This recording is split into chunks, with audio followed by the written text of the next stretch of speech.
ঈদ মানে খুশি, ঈদ মানে আনন্দ। আসসালামু আলাইকুম, সবাইকে ঈদ মোবারক, ঈদ মোবারক, ঈদ মোবারক। ফারহান ফারিস্তার পক্ষ থেকে সবাইকে ঈদ মোবারক। সবাই আল্লাহর রহমতে ভালো আছেন দোয়া করি। কোরবানি ঈদে ফারহান ফারিস্তা আল্লাহর রহমতে ভালো আছে। এই তো ফারহান ফারিস্তা সকালে ঘুম থেকে উঠেই রেডি হয়েছে, তারা বাবার সাথে নামাজ পড়তে যাবে। ফারিস্তা তো যাবে না, ফারহান যাবে। ফারহানকে গোসল করিয়ে পাঞ্জাবি পরি, পায়জামা পরি, তা সে ঘোরাফেরা করতেছে। আর ফারিস্তা আমার পিস পিস কান্না করতেছে, সে তার বাবার সাথে যাবে। তার ভাই নতুন জামা পরছে, সেও এখন নতুন জামা পরবে, কারণ সে কেবল ঘুম থেকে উঠলো, এই জন্য তাকে আর কি গোসল করাই নেই, নতুন জামা কীভাবে পরাবো। ফারহান তার চাচির রুম থেকে বিস্কিট এনে তার বোনকে দিচ্ছে, তার বোন কান্না করতেছে এই জন্য।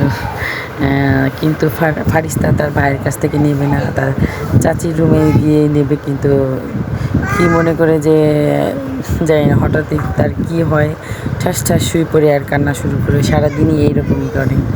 ফারিস্তা শুয়ে শুয়ে কান্না করতেছে, আর ফারহান দেখে না এসে সে কান্না করতেছে বলে সে লাথ খাচ্ছে তার পাও দিয়ে, যে তুই কান্না করতেছিস কেন। আর ফারহান তো পাঞ্জাবি পায়জামা পরে অনেক খুশি, ঘোরাঘুরি করতেছে, তার বাবার সাথে যাবে বলে। এদিকে তার বাবা রেডি হয়ে রুমের মধ্যে আসছে গোসল করে। আর সে বারান্দা থেকে জুতা এনে তার বাবাকে দিচ্ছে, যে এখন পরো, তারপরে চলো আমরা এখন। তার বাবাকে জুতা এনে বলতে তো পারে না আর কি, এখন জুতা পরো, এখন আমরা কোথায় যাবা, চলো আমরা যাই। আর ফারহান পা উঁচু করে দেখাচ্ছে জুতা পরো। ওর বাবা এইদিকে পায়জামা পাঞ্জাবি পরতেছে। এতে এখন আর কি পায়জামা পাঞ্জাবি পরে নামাজে চলে যাবে। নামাজের বেশি আর কি সময় নেয়। ফারিস্তাকে বলতেছিল, ফারহানকে বলছিলাম ফারহান ফারিস্তার সাথে কোলাকুলি করতে।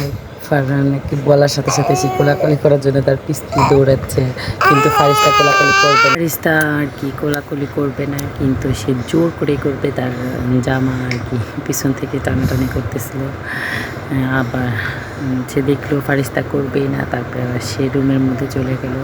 তার বাবার কাছে এসে তার বাবা রেডি হয়েছে নাকি, তার বাবার কাছে গিয়ে আবার তার বাবার জুতা পরতে গিয়ে ঠাস করে পড়ে গেল। এদিকে তার বাবা সকালে ফজর নামাজ পড়েনি, তাই সে কাজা নামাজ পড়তেছিল, সে ঘোরাঘুরি করতেছিল তার বাবা কোন সময় তাকে নিয়ে যাবে।